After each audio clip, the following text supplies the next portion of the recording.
મારું નામ છે ચેતના રાસ્તે. હું માનકોર કન્યા શાળામાં મુખ્ય શિક્ષક તરીકે છું. ઇનોવેશનમાં મારો આજનો વિષય છે સુટેવની સાધનાના સવાલો. મેં 5 સવાલોની પ્રશ્નોત્તરી તૈયાર કરેલી છે. એ પ્રશ્નો એ ટાઈપના છે કે જેનો જવાબ હા અથવા નામાં આવે છે.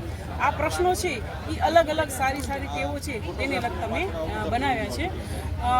જે પ્રશ્નો છે એ પ્રાર્થનામાં પૂછવાના છે અને જો જવાબ હા હોય તો બાળકોએ ઊભા થવાનું છે અને ના હોય તો બેસી રહેવાનું છે.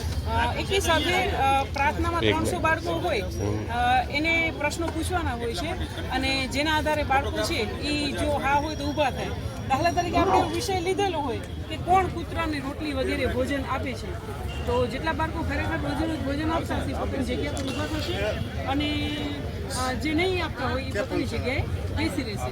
આવી રીતે આરોગ્ય, સફાઈ વગેરે જેવા અનેક વિષયો પર મેં આવી રીતે બુકલેટમાં 30 વિષયો ઉપર તૈયાર કરેલી છે. જેનાથી ફાયદો એ થાય છે કે બાળકોને સારી ટેવ શું છે એ તો ખબર પડે જ છે, પણ એની સાથે સાથે એ ટેવ આપણે કઈ રીતે સુધારી શકાય તે અંગેનું માર્ગદર્શન પણ દરરોજ પ્રાર્થનામાં ગુરુવાણી દ્વારા આપવામાં આવે છે. પ્રશ્નોની પેટર્ન આપણે જોઈએ તો પ્રશ્નોની પેટર્ન એવી છે કે એમાં એક શરૂઆતના 2 પ્રશ્નો છે ભૂતકાળના હશે, પછીના પ્રશ્નો જે છે એ વર્તમાનકાળના હશે ને છેલ્લે પહેલો 1 અથવા 2 પ્રશ્નો છે એ ભવિષ્યને લગતા હોય છે. આપણે બાળકો જે કરે છે એના કરતાં હજુ વધારે શું સારું કરી શકાય એ રીતે પણ આપણે એને સુટેવના ઘડતર માટે પ્રેરી શકીએ છીએ. અને એની સાથે સાથે આપણે એનું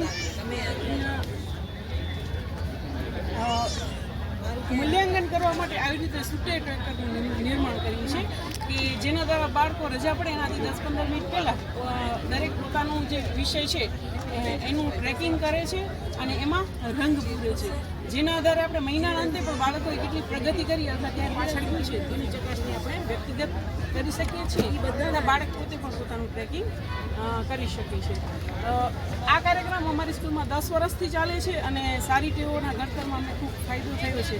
અને માત્ર 5 જ મિનિટ પ્રાર્થનામાં જો રજૂ કરવામાં આવે પ્રશ્નોત્તરી તો તેનાથી સારી ટેવોના ઘડતરમાં ઘણો બધો ફાયદો થઈ શકે છે.